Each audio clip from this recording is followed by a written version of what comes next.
माननीय मंत्री जी से आग्रह करता हूं, कृपया अपना संबोधन प्रारंभ करें। धन्यवाद आशीष जी और सबको मेरा नमस्कार।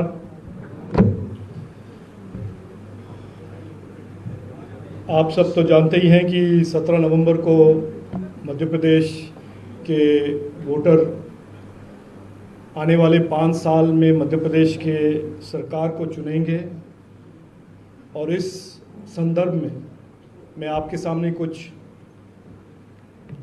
फैक्ट्स और सोच रखना चाहता हूं कि आपके द्वारा आपके माध्यम से लोगों तक भी ये पहुंचे। आप सब जानते हैं कि कांग्रेस की राजनीति के बारे में कल एक टिप्पणी हुआ।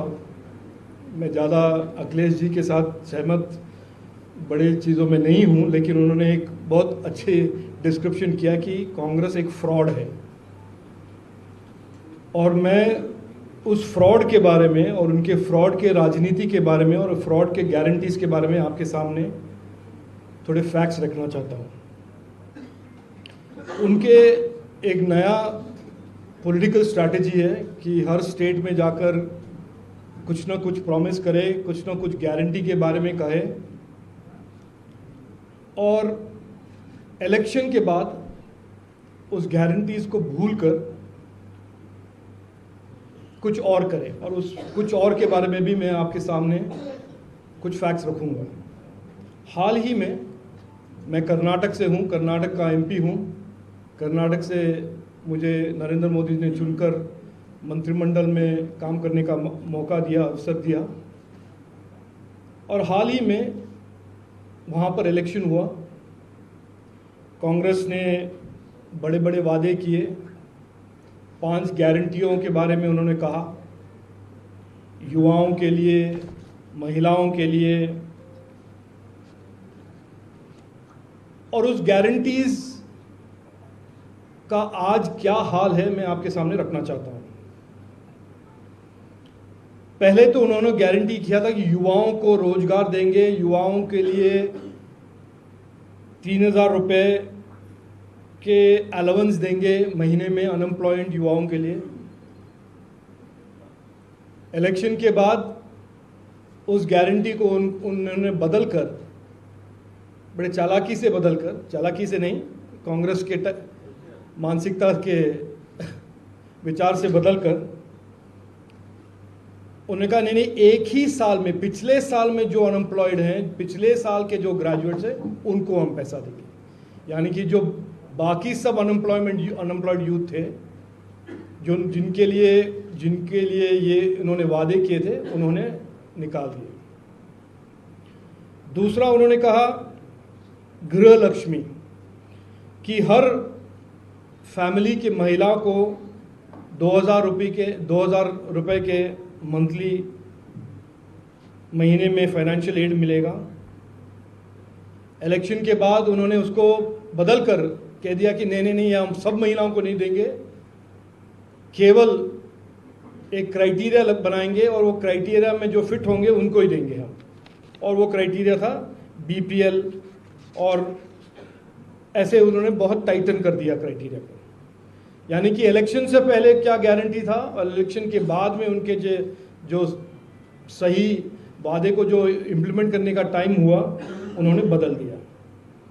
तीसरा उन्होंने कहा कि 2000 यूनिट फ्री पावर देंगे हर हाउस होल्ड को, गृह ज्योति।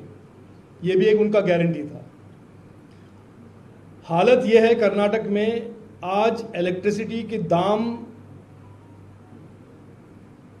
इंक्रीज हुए हैं और जो किसान थे जिनको 24 घंटे बिजली मिलता था, उनको आज बिजली नहीं मिलता है।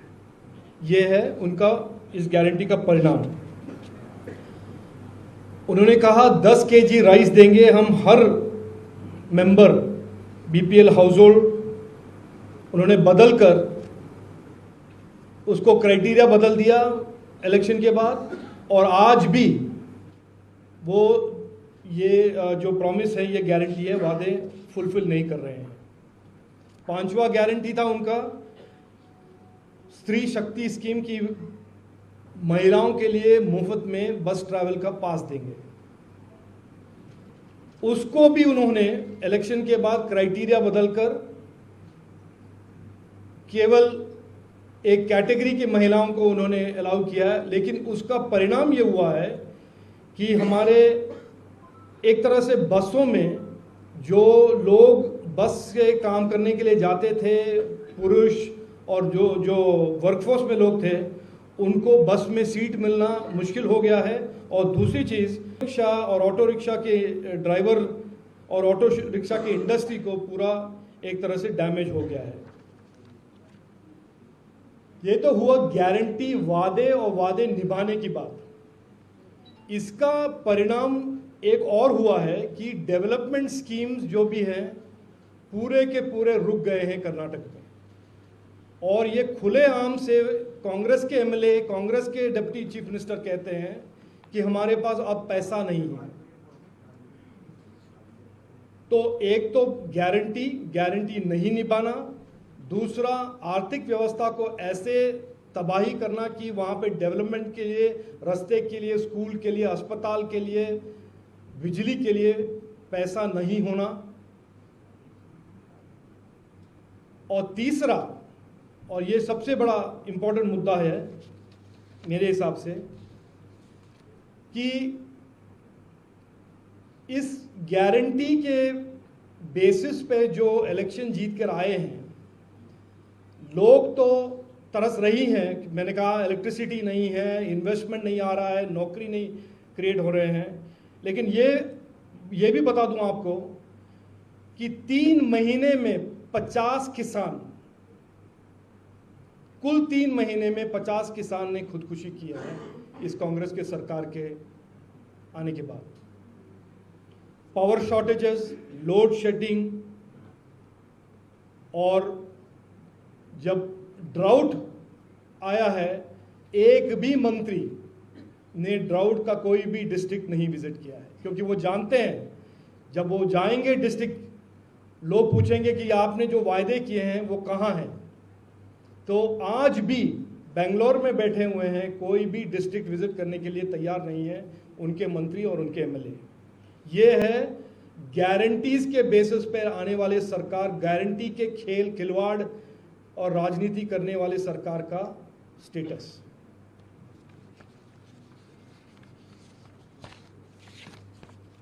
कांग्रेस और करप्शन के बारे में तो लोग सब जानते ही हैं। यूपीए के दौरान क्या हुआ, कैसे हुआ, कब हुआ, ये सब हम जानते ही हैं। लेकिन एक और मैं आपको फैक्ट दिखा दूँ आपके इंफॉर्मेशन के लिए, और आपके व्यूअर्स और आपके माध्यम से जो भी पढ़ते हैं, आप टीवी देखते हैं, न्यूज़पेपर पढ़ते हैं। कुल 4 महीने में 3.5 महीने के सरकार के आने के बाद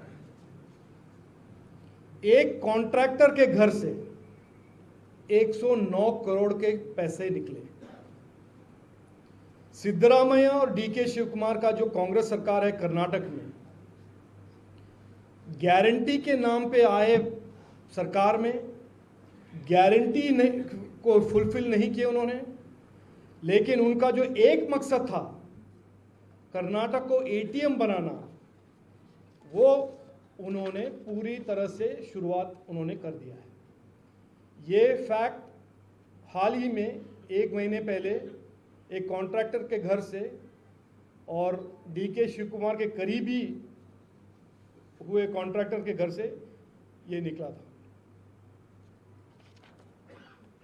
हम इलेक्शन के टाइम पे हमने ये बहुत स्पष्ट रूप से कहा था कि अगर कांग्रेस कर्नाटक में आता है, कर्नाटक बनेगा एक परिवार का एटीएम, और ये सच साबित हुआ है।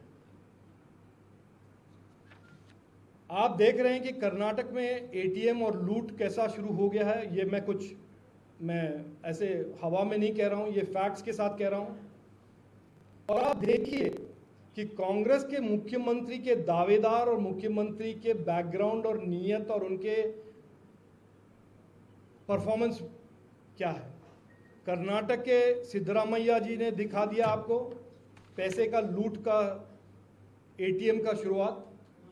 आपने कल देखा छत्तीसगढ़ के मुख्यमंत्री भूपेश बघेल 508 करोड़ ले रहे हैं। किससे ले रहे हैं? एक क्रिमिनल एलिमेंट बैक्ड बेटिंग। मैं ये क्यों कह रहा हूं? क्योंकि आज के दिन में जो बेटिंग एप्स हैं, बेटिंग एजेंसियां हैं, वो इलीगल हैं और उसके बैक पीछे क्रिमिनल एलिमेंट्स होते हैं। तो एक तो इलेक्शन के लिए पैसा लेना, दूसरा इलेक्शन के लिए क्रिमिनल एलिमेंट से पैसा लेना, वो भूपेंद्र बघेल जी ने कल दिखा दिया है और सिद्धरामैया जी ने कर्नाटक में दिखा दिया है। और यहाँ के दावेदार कौन हैं? कमलनाथ जी।